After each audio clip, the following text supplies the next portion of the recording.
en que los elementos pueden tener un potencial corrosivo. Aquí entra entonces el pH, es decir, qué tan corrosivo puede ser ese elemento, y es en donde se dividen en ácidos o en bases, ¿ok? ¿Qué va a pasar? En este caso, para esto, el personal del técnico, esto lo va a hacer el técnico, va a tomar una cinta, va a hacer un monitoreo sobre la corrosividad del material a fin de evaluar la posibilidad de que mismo pueda ser neutralizado. Se dice normalmente, o en la mayoría de los casos, si el material es ácido, usted agrega una base, o si el material es una base, usted agrega un ácido, todo con el punto de que, como bien ven en la gráfica, llevarlo a S7, por eso la palabra neutralización, donde se supone el material va a ser inocuo y va a poder ser manejado de mejor manera. Tenemos el ratio de expansión. El ratio de expansión refiere a la capacidad que tiene un elemento que está normalmente comprimido o, en este caso, llevado a su etapa líquida de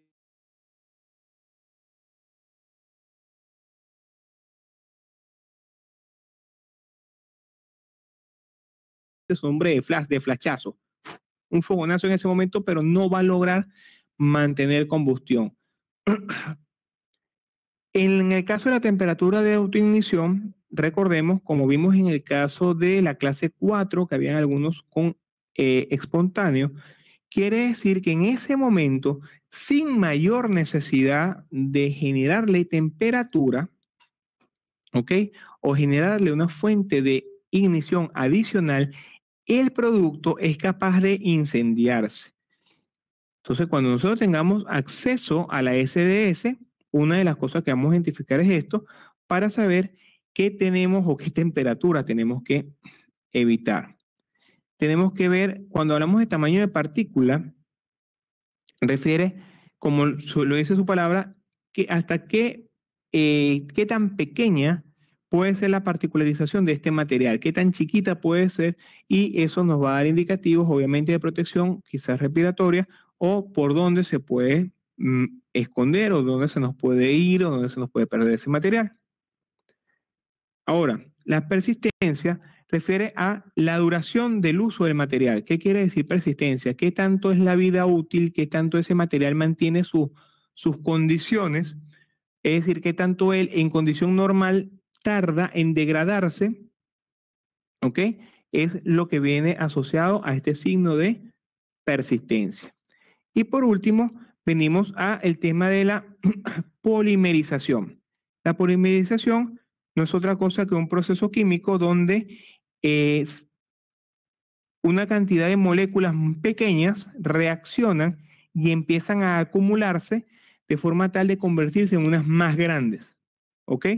¿Qué puede pasar? Que durante este proceso, en algunos casos, puede ser un tanto violento y pueden producirse fuegos y explosiones.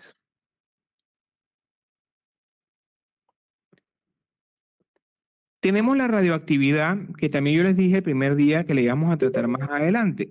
En radioactividad, recuerden que tenemos dos tipos de radiaciones. Tenemos las ionizantes y las no ionizantes. Las que más nos producen miedo, por decirlo de alguna forma, o las realmente dañinas para nosotros, si no las controlamos adecuadamente, son las radiaciones de carácter ionizante, donde normalmente manejamos lo que son la partícula alfa, la partícula beta, las radiaciones de tipo gamma y los neutrones como liberación de energía radioactiva. ¿Ok?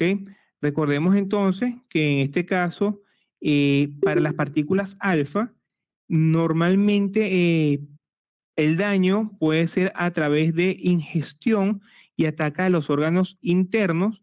La partícula beta, ¿ok?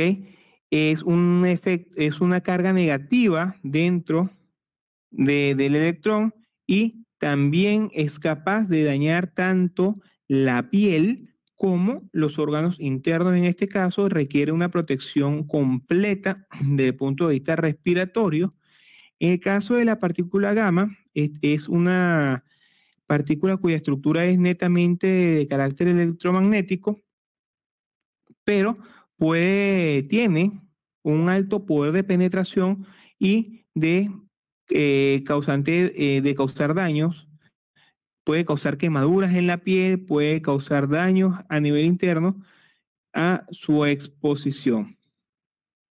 Y en el caso de los neutrones, bueno, son elementos que normalmente vamos a conseguir en áreas nucleares, bien sea en armas nucleares o en escapes, en áreas de reactores de energía nuclear, y tiene alto potencial de daño hacia el organismo. Estas son las ionizantes y tenemos las no ionizantes, que es entonces ya entran las ondas de radio, las ondas de televisión, el microondas, los infrarrojos, y se divide exactamente acá, y eso es bueno que lo tengamos en cuenta, en la parte o en el sector ultravioleta. Tenemos las luces visibles, ¿ok?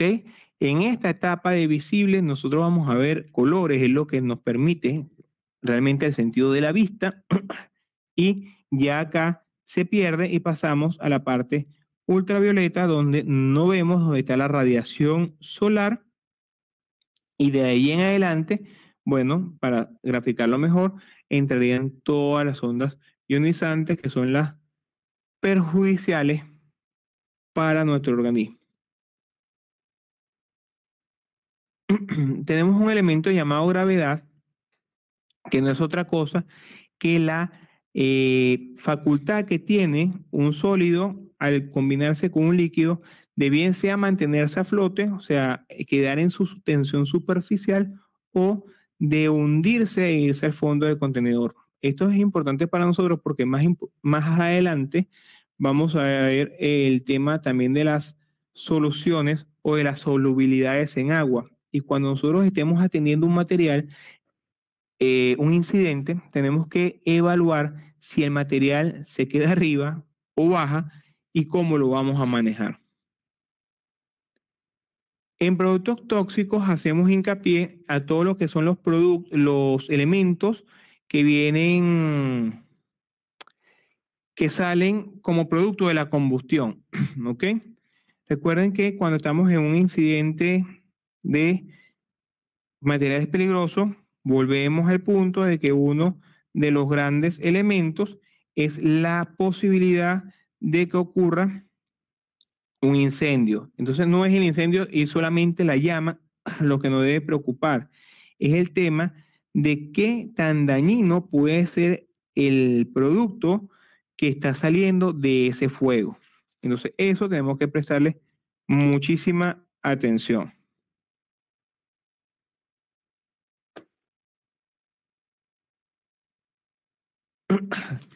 ¿Qué pasa con la densidad de vapor? No todos los vapores se comportan igual.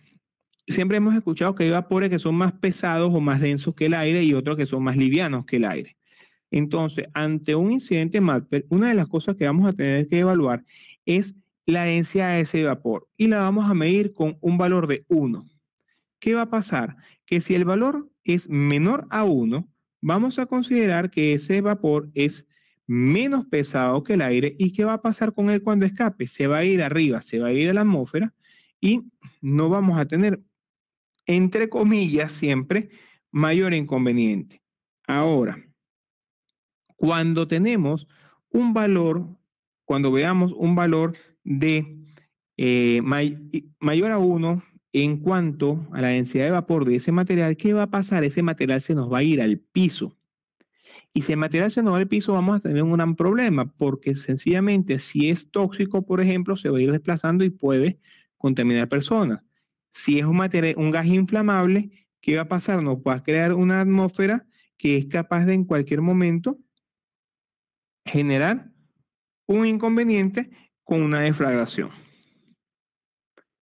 La presión de vapor tiene que ver un poco con los elementos que hablábamos hace rato cuando mencionábamos el fenómeno del bleve. Se recuerdan que hacíamos que hirviera el material, ¿ok?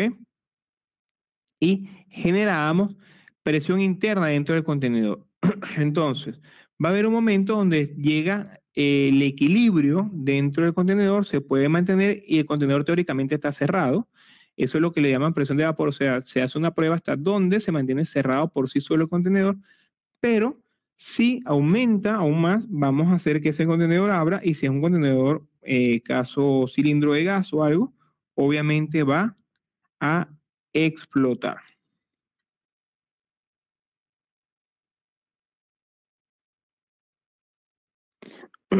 Y por último, como les comentaba un minuto atrás, nos queda el tema de las solubilidades. Es decir, tenemos que saber qué pasa con ese producto.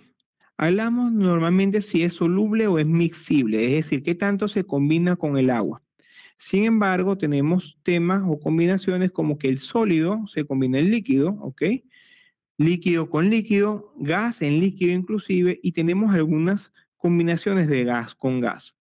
Normalmente para las combinaciones de gas con gas se requiere que se hagan bajo presiones para que realmente se logre generar una mezcla entre los dos elementos. No va a ser tan fácil que se produzca en espacios abiertos o en atmósfera regular, va a ser bajo presión. ¿Qué va a pasar acá? Sencillamente, bueno, eso nos puede inferir también en ese momento qué cambios puede tener el material y qué otras fórmulas se nos van a dar. A ver, mis estimados,